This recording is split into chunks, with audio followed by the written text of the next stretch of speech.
It was around 5 p.m. when they realized they could not let her take the court that day. Someone nearby asked if she was experiencing actual physical pain. How did this entire situation develop in the first place? She simply woke up that morning feeling a bit stiff and sore. As we always emphasize with our players, our primary focus is watching how an athlete's body responds the morning after a tough training session. This was definitely not the right moment to take an unnecessary risk with her health, so we chose to be completely safe and cautious. 026 Hello to everyone in our basketball community, and welcome back to Clark Heat. This is the one and only channel that gives you the completely raw and honest truth, while the mainstream media networks just repeat the same stale corporate public relations scripts. You already know exactly who is speaking to you. Today, we are moving past the standard marketing hype to examine a massive organizational crisis. What took place in Indianapolis on Wednesday evening goes way beyond a typical news story about an athlete sitting out to rest a minor injury. When you look closely at the data, the exact timeline, and the hidden boardroom choices, it looks like a major corporate deception targeted at the most passionate supporters of women's basketball. Consumer protection laws use a highly specific legal term for the practice of promoting a premium product, taking top-dollar payments from customers, and then intentionally delivering a lower-quality substitute right after the official cancellation window closes. It is legally known as bait-and-switch fraud.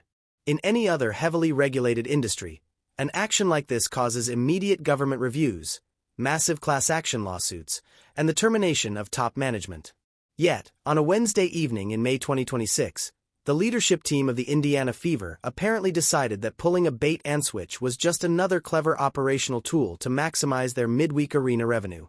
Today, we are putting together a highly detailed, fact-based review of what is rapidly turning into the most damaging front office controversy of the entire 2026 WNBA season. We are not making wild guesses or spreading rumors here. We are analyzing the actual behavior of the Indiana Fever franchise, their conflicting public comments, and their clear failure to respect mandatory league health disclosure guidelines right alongside the precise terms written into the WNBA collective bargaining agreement. If you have been believing the stories from mainstream journalists about why Caitlin Clark sat out against the expansion team, the Portland Fire, you have been fed a completely fabricated narrative.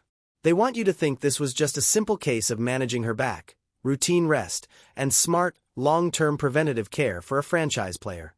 However, we are going to expose that false narrative piece by piece, starting with the exact rules this team is contractually required to follow.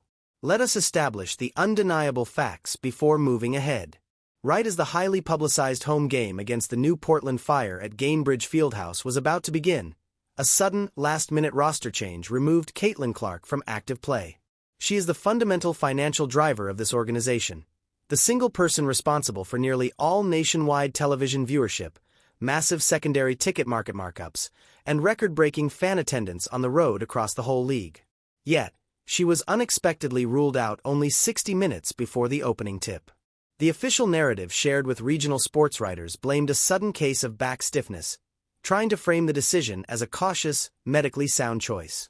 The glaring issue with that convenient public relations statement is that the WNBA's official guidelines make that explanation highly suspect when analyzed closely.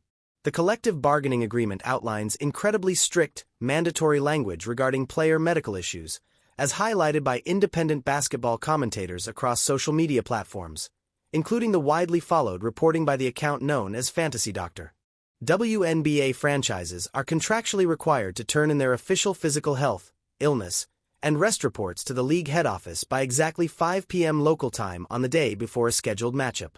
This protocol is not a casual favor, an optional choice, or a basic recommendation. It is a legally binding requirement meant to guarantee competitive integrity and look out for ticket-buying fans. The single exception allowed by this policy applies to the second leg of games played on consecutive nights. But the reality is that the matchup against the Portland Fire was definitely not the second night of a back-to-back sequence. The Fever had an entire open day on their calendar to check the physical condition of their players. Because of this, the question that the Indiana Fever leadership must answer is incredibly direct. What details were written on your mandatory medical report turned in by 5 p.m. on the day before the Portland game regarding Caitlin Clark? The answer is absolutely nothing at all. There was no medical note, no restriction warning, and no physical classification. Clark was completely left off the required pre-game documentation that the league office demands from every team. The actual impact of that intentional omission was devastating for everyday basketball fans. Prices on the secondary ticket market for this specific game were incredibly high because families genuinely believed they would watch the league's most popular player take the floor. Hard-working parents from all over Indiana, Ohio, and nearby areas planned long road trips, secured hotel rooms, and paid hundreds of dollars for meals and parking based on the promise that the superstar would be playing. The stadium parking operations brought in massive revenue, the food counters completely sold through their expensive stock, and the stadium gift shops brought in thousands of dollars from fans buying team jerseys. Every single ticket holder passed through the gates, and only after all that money was securely processed did the stadium public address system announce that Clark would not be playing. The timing of this disclosure was carefully planned, and it serves as the ultimate proof of this entire corporate deception. The league-specific medical submission timeline exists precisely to stop teams from treating their fan base like easy financial targets. Why would a professional sports franchise willingly choose to pay a massive financial penalty from the league instead of simply following a standard reporting timeline? The financial motivation behind this is completely obvious, and the Fever executive team knew exactly what they were doing. If Clark's physical absence had been reported truthfully by 5 p.m. on the prior day, every single source of income for that Wednesday night game would have instantly collapsed. Season ticket holders would have chosen to stay home, and casual fans looking for walk-up tickets would have definitely changed their minds. Ticket prices on secondary markets would have completely dropped, and the massive, sold-out crowd that filled the building would have never materialized. Management clearly figured out that paying a league penalty for breaking medical reporting rules would cost far less than losing out on a stadium full of midweek ticket purchases and food sales. This was not a basketball choice made by the coaching staff. It was a cold, deliberate commercial strategy designed by top executives, and it needs to be identified for what it truly is: locker room tension and public fallout. However, this clear reporting violation is just one part of the dark cloud surrounding this organization. The true reason Clark was kept off the floor points directly toward a fractured locker room environment that the front office is working incredibly hard to hide. The viral video from the game just prior to the Portland matchup speaks completely for itself and needs no extra explanation. It is clear, highly visible, and fully recorded on video. Television cameras caught head coach Stephanie White and her assistant Brian January participating in an incredibly intense, emotional, and highly physical dispute with Caitlin Clark right on the bench during a team timeout. You can clearly see Clark pulling away with force, completely ignoring what her coaches are saying, and responding with a level of intense anger that goes far beyond the normal disagreements you see during a competitive game. What the live broadcast showed was a unique, generational star who had completely reached her limit, showing body language that made it obvious there is a major functional breakdown between the athletes and the staff. In the high-pressure world of professional sports, when a superstar with Clark's incredible financial and cultural influence gets into a public dispute with the coaching staff, any well-run front office makes it an immediate priority to calm things down, talk openly, and fix the issue privately. You sit down together, talk through the disagreements, and figure out a shared plan to move forward. You do not turn to petty organizational punishments. Yet, leaked photographs from the Fever's private training center just a couple of days after that public bench argument show a totally different reality, completely disproving the organization's official story about a back injury. The physical positioning of Clark in relation to the rest of the players and the coaching staff during that practice session tells you everything you need to know. She was kept completely separate, placed in a distant corner of the gym, entirely ignoring the team drills and separated from the regular rhythm of a collective practice. That does not look like an athlete who is simply managing a minor physical issue. When a player is actually dealing with severe back stiffness or general exhaustion, they stay closely connected to the team's daily schedule. They remain right on the edge of the court talking through defensive adjustments, working directly with medical trainers on a physical therapy table next to the floor, and staying highly engaged in the mental review of the team playbook. Instead, those leaked training facility photographs resembled a corporate disciplinary suspension. It looked exactly as though management banished their franchise player to the principal's office to penalize her for pushing back against authority, all while using the convenient, unchallengeable excuse of a medical precaution. When you connect the clear failure to turn in the official medical report, the timeline of that public coaching argument, and those unsettling practice photographs showing Clark standing all alone in the corner, the leadership's explanation of a routine rest day completely falls apart. It makes no sense at all. The reality on the court. Mainstream sports commentators are also using the final score of Wednesday's matchup in a highly dishonest manner. The Indiana Fever ended up defeating the Portland Fire by a score of 90-73. Immediately, traditional media platforms began pushing a narrative that this decisive victory proved the Fever operate with much better efficiency, share the ball more effectively, and possess far greater balance when Clark is not out there controlling the entire offense. But let us bring some realistic perspective to that ridiculous claim. Just consider the opponent they faced. The Portland Fire is a first-year expansion organization. They are a brand new group of athletes brought together through an expansion draft, completely lacking defensive synchronization, roster experience, or the extensive video study required to slow down an established WNBA team.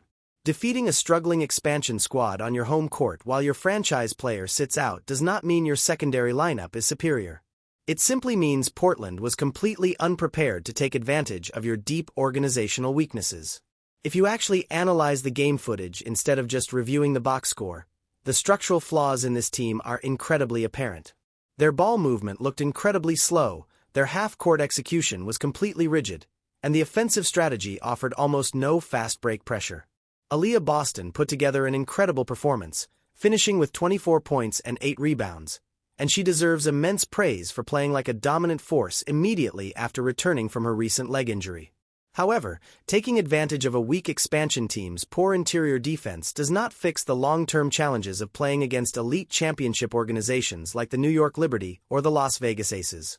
Furthermore, the television broadcast footage from Gainbridge Fieldhouse during that victory shows an even bigger risk to the future of this team. The actual crowd energy throughout the building was completely lifeless. That raw fan passion, the thunderous cheers, and the incredible buzz that characterized Indiana Fever home games over the past 2 seasons had completely vanished. The cameras showed a stadium filled with thousands of fans who paid for an exciting, historic basketball spectacle but received a dull, slow-paced midweek game instead. A crisis of trust and ownership crossroads. You simply cannot manufacture genuine sports passion with bright marketing campaigns or loud arena music. Authentic crowd energy is built on deep trust between an organization and its fans. When ticket buyers feel intentionally misled just to secure admissions revenue at the gate, that foundational relationship suffers severe, lasting harm. You cannot clean up that kind of mess by pretending nothing went wrong or avoiding direct questions at the microphone. It requires complete truthfulness, taking responsibility for your choices, and totally restructuring how the front office connects with the public. Right now, the executive team in Indy is demonstrating zero transparency. As those quiet rows of seats during the third quarter clearly demonstrated, head coach Stephanie White's defensive post-game comments have only worsened the situation, exposing the franchise to serious league scrutiny. When pressed by journalist James Boyd regarding Caitlin Clark's exact injury timeline and the reason she was left off Tuesday's official health report, White provided a scattered, highly defensive response. She attempted to claim that not every athlete who sits out a practice session or takes a maintenance day needs to be placed on the league's official document, claiming that the staff fully expected Clark to play on Wednesday night. However, that justification falls completely flat when you examine how professional sports injury tracking actually functions. If a franchise player is experiencing back stiffness so severe that she physically cannot take part in a practice session less than 24 hours before tip-off, leaving her completely off the mandatory injury list is a massive, dangerous gamble. The WNBA injury disclosure regulations do not just apply to the official documents submitted to the league office at 5 p.m. The rules also demand absolute honesty and precision whenever organizational staff speak to journalists about player availability. So, when a head coach stands at the microphone and offers confusing explanations that completely contradict what is actually taking place behind closed doors, they are presenting the league office with clear evidence of a major rules violation. The WNBA holds the full authority and the obligation to step in and investigate this situation. If the protocol that keeps sports wagering markets fair, protects media partners, and safeguards everyday ticket buyers is going to hold any real value, the league office simply cannot allow a franchise to bypass these rules without issuing severe, historic penalties. In the end, this entire controversy rests completely on the shoulders of the Simon family ownership group, who now find themselves at a massive, historic turning point. Consider the financial side of this situation. Having Caitlin Clark signed to a contract with the Indiana Fever represents the most profitable player partnership in the entire history of women's professional sports. The record-setting television viewership, the immediate sellouts of team apparel, the massive corporate marketing partnerships, and the packed arenas in every single city they visit provide undeniable proof. Allowing a rigid old-school coaching staff and an arrogant front office environment to damage the personal and professional dynamic with your absolute biggest superstar is not just a terrible basketball choice. It is a total commercial catastrophe. The long-term fallout is already beginning to surface. High-level league insiders indicate that Clark's perspective on signing a long-term contract extension with Indiana has shifted from an absolute certainty to a very quiet, highly watchful wait-and-see strategy. She has reportedly turned down opportunities to enter into early contract discussions, choosing instead to keep her future professional opportunities completely open. In the competitive landscape of professional sports, when a generational icon declines to commit their long-term future to a franchise, they are sending a clear, undeniable message straight to ownership. It means that player is carefully monitoring the organizational chaos, evaluating the overall workplace culture, and recognizing that the current management group might not be creating an environment optimized to help her succeed and win championships over the long haul. The Indiana Fever possess a very small window of time to clean up their fractured organizational culture, earn back the trust of their frustrated fan base, and prove that everyone from the owners down to the coaching staff is pulling in the exact same direction. Time is running out incredibly fast, and if they fail to adjust immediately, the ultimate cost will be far heavier than a standard financial penalty from the league. They will be forced to watch the most talented player in the history of the sport walk right out the door to another team. That is my perspective on this massive organizational failure. However, I want to hear from the most knowledgeable basketball minds in our community. Let me know your thoughts down in the comments section. Do you believe the Indiana Fever management intentionally hid Caitlin Clark's physical condition just to guarantee a packed, sold-out building against the Portland Fire? Or was this simply a massive administrative miscommunication by a coaching staff trying hard to hide serious locker room tension? How do you think the league office should penalize this action to ensure that fans are never misled like this again? Share your genuine opinions, ideas, and detailed breakdowns in the comments below, because your perspective is what makes this community thrive. If you want the most intense, completely honest basketball breakdowns and real CBA analysis covering the entire women's game, make sure you hit that like button, subscribe to the channel, and turn on your notifications so you never miss a single deep dive. This is your host signing off from Clark Heat. Keep it real and stay locked in.